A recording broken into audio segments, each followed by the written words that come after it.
जिले की हलचल। आकाशवाणी लखनऊ से प्रस्तुत है जिले की हलचल। आज सुनिए सुल्तानपुर और बदायूं जिलों की हलचल। पहले सुनते हैं सुल्तानपुर जिले की हलचल। आलेख और स्वर है दर्शन साहू का। जिले में व्रत व त्योहारों के समापन के बाद हुई 3 दिन की वर्षा के बाद अचानक 5 से 7 डिग्री सेल्सियस तापमान गिर जाने के कारण जिले वासियों को ठंड का एहसास होने लगा है। बेमौसम बारिश के कारण धान की पकी हुई फसलों को बड़ा नुकसान हुआ है। कहीं पकी धान की बालियों में कीड़े लग गए तो कई क्षेत्रों में धान के पौधे खेतों में गिरकर भीग भी गए। इसके बावजूद जिले के अधिकांश किसान वर्षा के पूर्व अपनी फसल को घर लाने में सफल भी हो गए थे। पूर्वांचल के प्रमुख त्योहार छठ पूजा का प्रचलन अब सुल्तानपुर जिले में भी व्यापक तौर पर देखने को मिला। 36 घंटे की अवधि का निर्जल व्रत रखने वाली हजारों की संख्या में महिलाएं अपने परिजनों के साथ नदी के तटों, पोखरों व सरोवरों पर पूजा अर्चना की। नगर के सीताकुंड घाट समेत सभी घाटों पर एसडीआरएफ के जवानों समेत बड़ी संख्या में पुलिस बल की तैनाती की गई थी। सिखों के प्रथम गुरु श्री गुरु नानक देव जी के 556वें प्रकाश पर्व के अवसर पर सुल्तानपुर नगर में श्री गुरु सिंह महासभा के द्वारा भव्य शोभा यात्रा और संकीर्तन का आयोजन किया गया। शोभा यात्रा के दौरान श्रद्धालु हरविंदर कौर ने बताया कि गुरु नानक देव जी के प्रकाश पुरब को मना रहे हैं।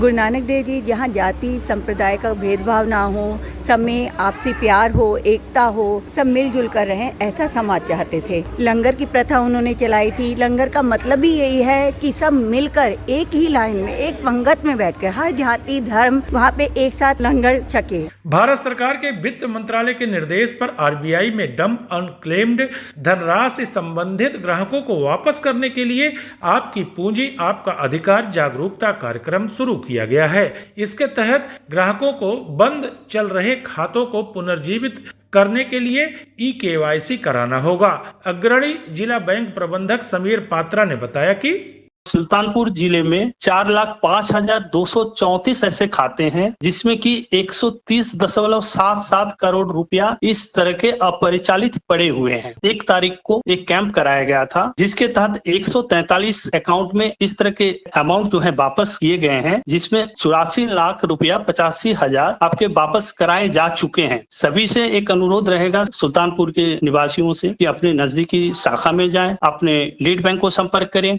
किसानों की जीविका को मजबूत कर कृषि विकास को बढ़ावा देने के लिए फरवरी 2019 में शुरू की गई प्रधानमंत्री किसान सम्मान निधि का लाभ उन लोगों ने भी ले लिया जो इसके लिए पात्र नहीं थे।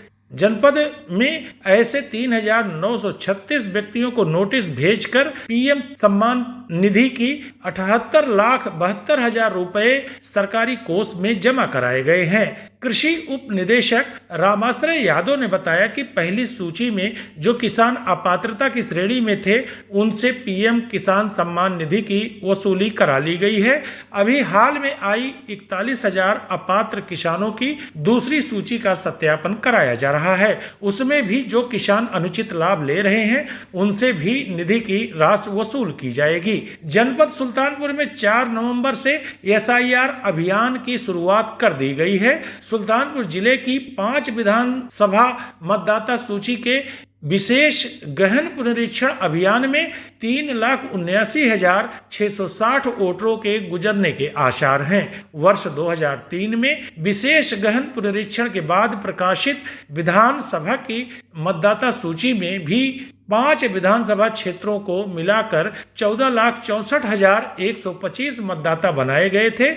मौजूदा समय में 5 विधानसभा क्षेत्र के मतदाताओं की संख्या 18,43,789 हो गई है। कलेक्ट्रेट में मान्यता प्राप्त राजनीतिक दलों के साथ हुई बैठक में जिला निर्वाचन अधिकारी कुमार हर्ष ने आयोग के निर्देशों की जानकारी पदाधिकारियों व सदस्यों को दी। उन्होंने एसआईआर के अभियान में राजनीतिक दलों से बूथ लेवल एजेंट बनाते हुए सूची उपलब्ध कराने के लिए कहा। उन्होंने बताया कि बूथ लेवल एजेंट मतदाताओं व बीएलओ का सहयोग करेंगे। 4 नवंबर से विशेष गहन पुनरीक्षण अभियान शुरू होकर 4 दिसंबर तक चलेगा।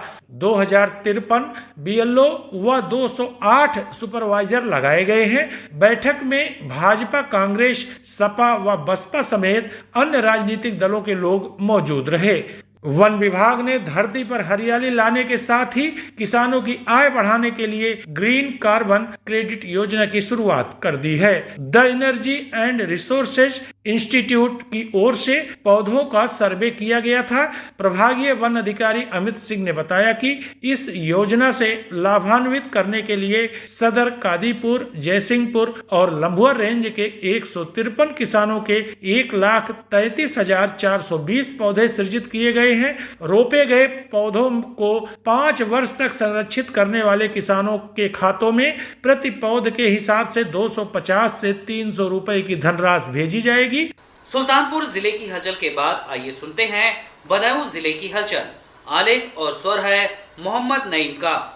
रोहिलखंड के मिनी कुंभ के नाम से प्रसिद्ध ऐतिहासिक गंगा मेला ककोड़ा का बीते दिनों केंद्रीय राज्य मंत्री BL वर्मा ने फीता काटकर विधिवत उद्घाटन किया। इस दौरान जनप्रतिनिधि, अधिकारी और बड़ी संख्या में श्रद्धालु आदि मौजूद रहे। केंद्रीय राज्य मंत्री ने मेले को सामाजिक एकता, लोक संस्कृति और पारंपरिक मेलजोल का प्रतीक बताया। मेला ककोड़ा में हर वर्ष हजारों श्रद्धालु गंगा स्नान के लिए पहुँचते हैं। पवित्र कार्तिक पूर्णिमा के अवसर पर मुख्य स्नान होता है, जिसके लिए दूर दराज से श्रद्धालु, साधु संत और तीर्थयात्री यहाँ आकर गंगा में आस्था की डुबकी लगाते हैं। उद्घाटन कार्यक्रम के दौरान केंद्रीय राज्य मंत्री BL वर्मा ने कहा कि ककोड़ा मेला न केवल धार्मिक दृष्टि से महत्वपूर्ण है, बल्कि ये सामाजिक एकता, लोक संस्कृति और पारंपरिक मेलजोल का भी प्रतीक है। मेले में स्वच्छता, पेयजल, प्रकाश व्यवस्था और पार्किंग की विशेष व्यवस्था की गई है। बदायूं के वरिष्ठ पुलिस अधीक्षक डॉक्टर ब्रजेश कुमार सिंह ने बताया।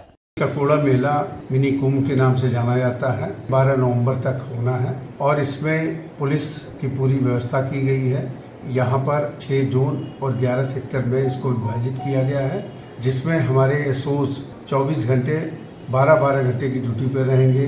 पूरी टीमें जो पुलिस की लगी हैं वो घाट पर हैं, टावर पर हैं, साथ में खोया पाया केंद्र है। इसके अलावा एक कंट्रोल रूम बनाया गया है, जिससे पुलिस के और रेडियो सेक्शन के सभी लोग रहेंगे। बदायूं में अंतर्राष्ट्रीय वृद्धजन दिवस के अवसर पर भारत सरकार के सामाजिक न्याय अधिकारिता मंत्रालय के राज्य मंत्री BL वर्मा की अध्यक्षता में डाइट प्रेक्षागृह में वरिष्ठ नागरिकों के सम्मान को एक भव्य कार्यक्रम आयोजित किया गया। कार्यक्रम के दौरान 10 बुजुर्ग दिव्यांगजनों को व्हील चेयर, छड़ी, कान की मशीन, कमर की बेल्ट आदि सहायक उपकरण वितरित कर उन्हें सम्मानित किया गया। इस दौरान जनप्रतिनिधियों ने परिसर में लगाई गई प्रदर्शनी का अवलोकन कर उसे सराहा। कार्यक्रम में केंद्रीय राज्य मंत्री BL वर्मा ने कहा, प्रधानमंत्री जी देशवासियों को अपना परिवारजन कहकर संबोधित करते हैं। वो मानते हैं कि जब देश का एक व्यक्ति एक कदम आगे बढ़ता है तो देश विकास के पथ पर 140 करोड़ कदम आगे बढ़ता है। बदायूं में संचालित किया गया यूपी ट्रेड शो स्वदेशी मेला 2025 का बीते दिनों भव्य समापन किया गया। बदायूं क्लब में आयोजित स्वदेशी मेला का समापन सदर विधायक महेश चंद्र गुप्ता और जिला अध्यक्ष राजीव कुमार गुप्ता के द्वारा किया गया। समारोह के दौरान विभिन्न योजनाओं के लाभार्थियों को चेक, सिलाई मशीन, इलेक्ट्रॉनिक प्रेस और स्टैंड, वॉशिंग मशीन वितरित की गई। मेले में स्टॉल लगाए गए व्यवसायियों,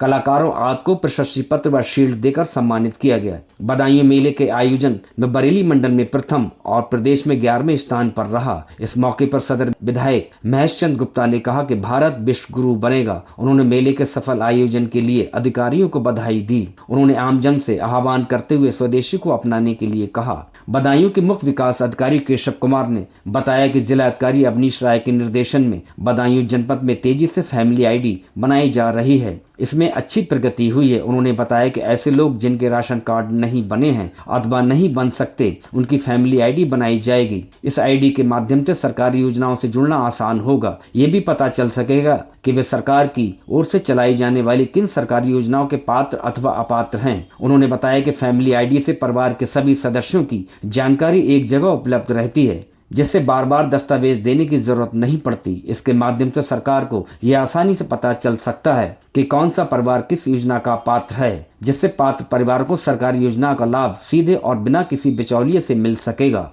बदायूं के जिलाधिकारी अवनीश राय ने बीते दिनों कलेक्ट्रेट स्थित कार्यालय में धान खरीद की समीक्षा करते हुए कम खरीद और कृषक पंजीकरण पर अपनी कड़ी नाराजगी जाहिर करते हुए निर्देशित किया कि आगामी 1 सप्ताह में विगत वर्ष में इस अवधि तक हुई धान की खरीद मंडल के औसत खरीद से अधिक हो। इस दौरान डीएम ने क्रय संस्था PCF और PCU के 2 क्रय केंद्रों पर खरीद प्रारंभ न होने पर संबंधित क्रय संस्था के जिला प्रबंधकों को कड़ी चेतावनी देते हुए निर्देशित किया कि जिस क्रय संस्था के धान क्रय केंद्रों पर खरीद प्रारंभ नहीं हुई है उन केंद्रों पर तत्काल खरीद प्रारंभ कराते हुए शून्य हटाएं और समस्त क्रय केंद्रों पर कम से कम 200 क्विंटल प्रतिदिन से खरीद कराना सुनिश्चित करें। ये था आकाशवाणी लखनऊ के क्षेत्रीय समाचार एकांश द्वारा प्रस्तुत जिले की हलचल का आज का अंक।